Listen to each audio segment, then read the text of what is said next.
تو کہا کہ میں سب تم کو مال و دولت دے دوں گا تو جانے دے دو گے نا؟ کہا پھر جانے دیں گے۔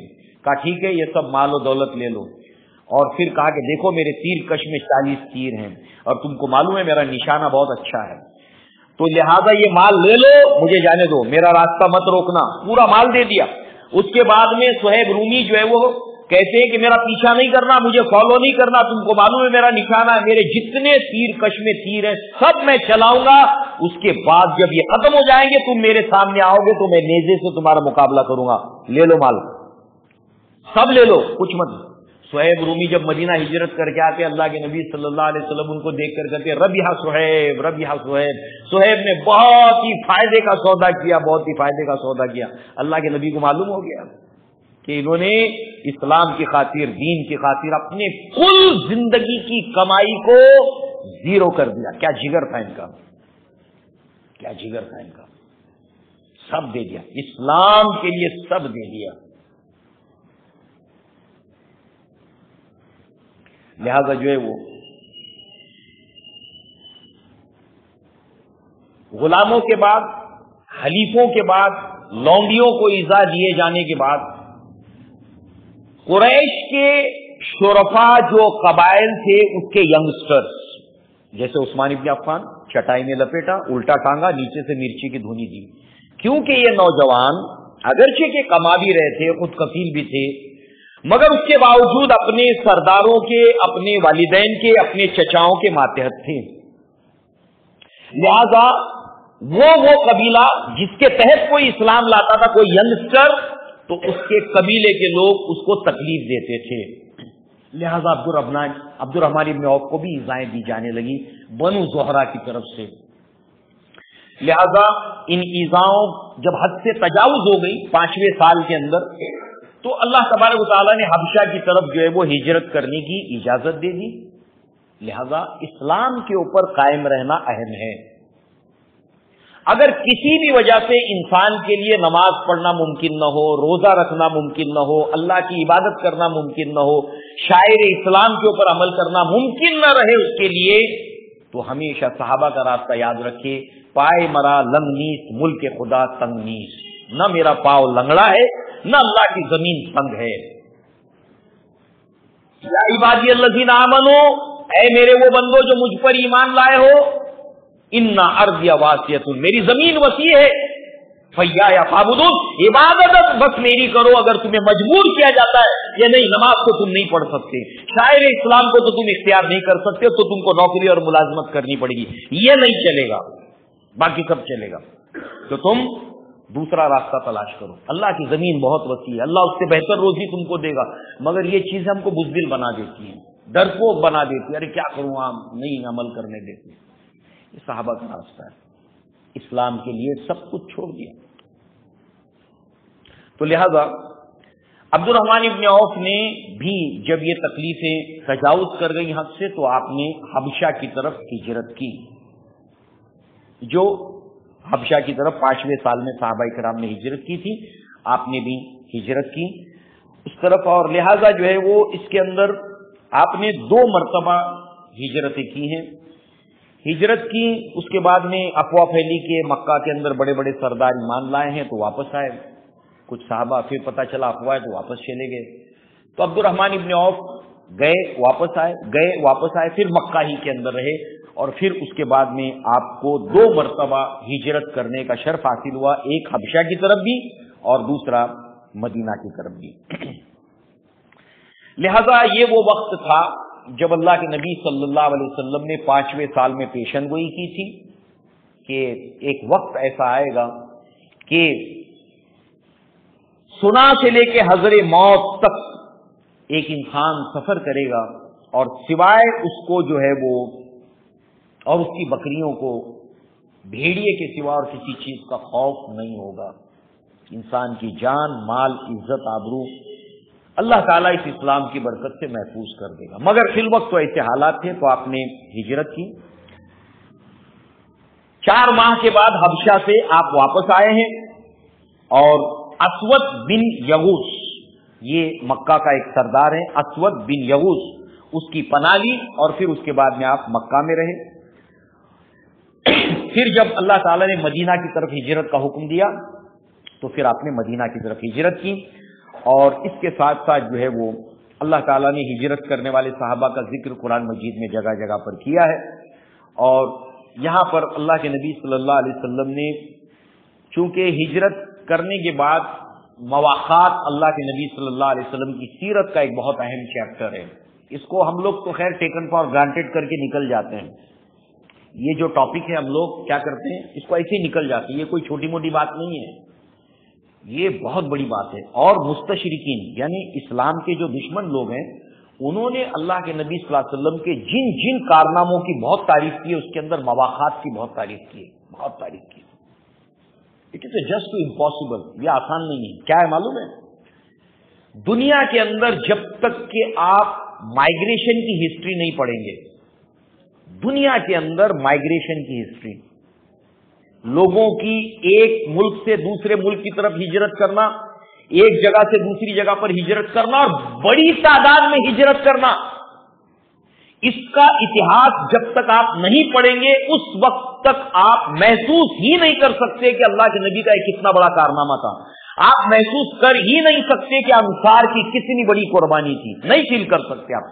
اور ہم پر یہ واجب ہے کہ صحابہ کرام کی قربانی کو فیل کریں، محسوس کریں، ہم پر یہ لازم ہے، ورنہ ہم سخت دل کے لوگ ہیں۔ دیکھیے مواخات کے اندر جو اللہ کے نبی کا ایک بہت بڑا کارنامہ ہے، بہت بڑی تعداد مکہ سے اپنا گھر، اپنی جائیداد، اپنا پیسہ، اپنا کاروبار سب کچھ چھوڑ کر زیرو حالت کے اندر مدینہ پہنچے گی، 13 سال کے بعد زیرو حالت، کچھ نہیں تھا ان کے پاس۔ صرف مکہ سے لوگ نہیں پہنچے ہجرت کر کے، ابو موسیٰ اشعری الگ جگہ سے آئے، کوئی الگ جگہ سے آیا، اس کے علاوہ بھی لوگ، اتنی بڑی آبادی آ کر اکوموڈیٹ ہو گئی مدینہ میں۔ اب یہاں پر آ کر آباد ہونے کے بعد ان کا اکوموڈیٹ ہونے کا معاملہ کوئی آسان نہیں ہے، اس لیے کہ مہاجرین جب ہجرت کرتے ہیں تو ان کو کہاں رکھا جاتا ہے؟ ان کے لیے جگہیں بنائی جاتی ہے اور ان کو کئی دنوں تک وہاں رکھنا ہوتا ہے، وہاں پر رکھا جاتا ہے۔ لہذا یہاں پر مدینہ میں آتے ہی آن دا اسپاٹ اللہ کے نبی نے مسئلے کو حل کر دیا۔ پہلے تو اللہ کے نبی نے سب سے پہلے اپنے حجروں سے بھی پہلے اللہ کے نبی نے مسجد کو قائم کیا، حجرے سے بھی پہلے اللہ کے گھر کو قائم کیا، نمبر 1۔ اس کے بعد اللہ کے نبی نے جو بھی ہجرت کر کے آتے تھے، مدینہ کے جو انصار صحابہ ہے، ایک انصاری ایک مہاجر، ایک انصاری ایک مہاجر، ان کا بھائی چارہ کرایا، اور یہ ایسے بھائی بن گئے سگے بھائی سے بھی زیادہ۔ اب وہ انصاری صحابی کی ذمہ داری ہے، اس کے ذمہ یہ مہاجر صحابی، لہذا انہوں نے اپنا اسلام کے لیے سب کچھ چھوڑا اور انصار نے اپنا سب کچھ ان کے سامنے پیش کیا، یہ سب کچھ تمہارا ہے، لے لو۔ یہ جگر تھا، یہ صحابہ کرام کی عظمت تھی۔ عظمت کو جو ڈیفائن کیا گیا ہے، ڈیفینیشن عظمت کی کیا ہے پتہ ہے؟ انسان کسی چیز کو قبول کر لے، فکر کے اعتبار سے، دل میں ایموشنز اور جذبات اور عقیدے کے اعتبار سے جب اس کو ایکسپٹ کر لے، قبول کر لے، اس کو وہ اتنا اہم جانے کہ اس کی خاطر سب کچھ قربان کرنے کو تیار ہو جائے، تب جا کر انسان کو عظمت حاصل ہوتی ہے۔ اور اس کے اوپر صحابہ کرام پورے اترے تھے۔ لہذا اللہ کے نبی نے جن کو ان کا بھائی بنایا تھا وہ تھے سعد بن ربی۔ اچھا، یہ ایک ریسرچ کا عنوان ہے، اللہ کے نبی کی وزڈم، اللہ کے نبی کی بصیرت، مردم شناسی۔ اللہ کے نبی نے عبد الرحمن ابن عوف کا بھائی سعد بن ربی کو کیوں بنایا؟ کوشچن مارک، کیوں؟ وائی؟ ایسا نہیں رینڈملی نہیں، چلو تم بھائی بن جاؤ، تم اس کے بھائی بن جاؤ، تم، ایسا نہیں۔ اللہ کے نبی نے ایک ایک صحابی کو، مہاجر اور انصار کو جو بھائی بنایا نا، اس کے پیچھے بڑی وزڈم ہے۔ یہ بھی جو صحابی تھے یہ تاجر تھے اور قوم کے سرداروں میں سے تھے، تاجر تھے، مالدار تھے، عبد الرحمن بن عوف بھی مالدار تھے، تاجر تھے۔ جیسے ہی ان کو بھائی بنایا تو انہوں نے اپنے باغات، اپنا مال، اپنا گھر، سب کچھ 50-50% ڈیوائڈ کر دیا عبد الرحمن بن عوف کے لیے۔ یہ میرا مال ہے، آدھا تمہارا، یہ میرے باغات آدھے تمہارے، یہ میرا مکان تم اس میں رہو، آدھا تمہارا آدھا میرا، یہ تمہارا مکان یہ میرا مکان۔ ابھی پردے کے احکامات، نکاح کے احکامات کے تعلق سے شریعت میں ابھی نازل نہیں ہوا تھا۔ کہا میری 2 بیویاں ہیں، ان میں سے جو تم کو پسند ہے تم پسند کر لو، میں اس کو طلاق دے دوں تو مجھ سے شادی کر لو۔ یہ بھی سخی فیاض، اللہ کے نبی نے جن کو ان کا بھائی بنایا وہ بھی فیاض۔ ایسی جوڑی جب ملتی ہے نا تو طوفان کرتی ہے، ایک سے بھلے 2، ایک دم پرفیکٹ جوڑی۔ اب یہ اللہ کے نبی کا شاہکار ہے، شاہکار ہے اللہ کے نبی صلی اللہ علیہ وسلم کا۔ ایک ایک جوڑی کو دیکھیے جو اللہ کے نبی نے بھائی چارہ کرا ہے۔ اب دیکھیے عبد الرحمن بن عوف بھی کون شخصیت ہے کہ نہیں مجھے اس کی ضرورت نہیں ہے، I don't want anything، مجھے کچھ نہیں چاہیے اس میں سے، صرف مجھے بتاؤ مارکیٹ کدھر ہے، بازار کدھر ہے، بازار بتاؤ کدھر، کچھ نہیں لیا۔ اس کے بعد بازار میں گئے، بتایا بنو قریظہ کا بازار ہے، یہاں پر بازاروں کی رہنمائی کی عقبہ سعد بن ربی نے۔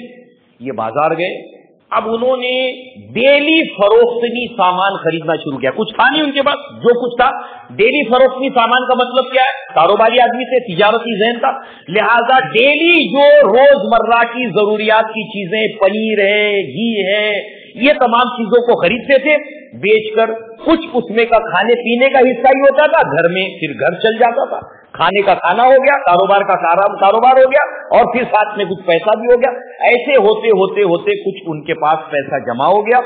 نتیجے میں انہوں نے جو ہے وہ ایک مرتبہ اللہ کے نبی صلی اللہ علیہ وسلم نے ان کو دیکھا کہ کپڑے نئے ہیں اور اس کے اوپر حجلہ عروسی، یعنی اہل عرب جو مرد ہوتے تھے وہ ایک قسم کا زعفران ہوتا تھا جو کپڑے پر نکاح وغیرہ ہوتا تو اس کو کپڑے پہ لگاتے تھے، تو اس کا رنگ اللہ کے نبی نے دیکھا تو کہا یہ کیا ہے؟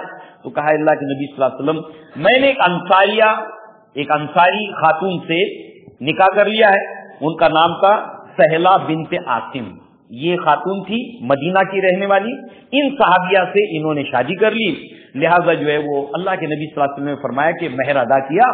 تو کہا کہ ہاں، اور کچھ سونے کی کچھ ڈالی کے برابر انہوں نے مہر کے اندر شادی کی۔ تو کہا کہ ولیمہ کیا؟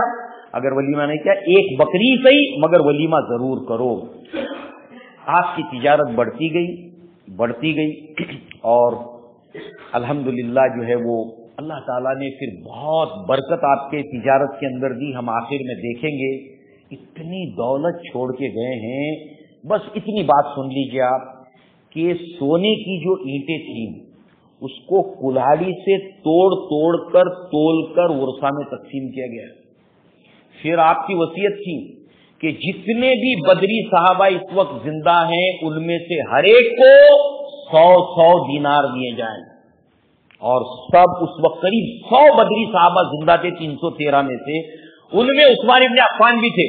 تو عثمان ابن عفان بھی ہے جب 100 دینار لینے لگے تو صحابہ نے کسی نے کہا کہ ارے آپ تو مالدار ہیں، آپ کیوں لیتے ہو، آپ کیوں لیتے ہو؟ کہا کہ یہ پاکیزہ مال ہے اور پاکیزہ مال میں برکت پیدا کرتا ہے۔ بہرحال آپ کی تجارت بڑھتی گئی، اور اس تجارت کے بالکل ابتدائی دور میں اللہ کے نبی صلی اللہ علیہ وسلم کے پاس آپ آتے تھوڑے دنوں کے اندر، اور اس وقت آپ کے پاس 8000 دینار کی مالیت ہے۔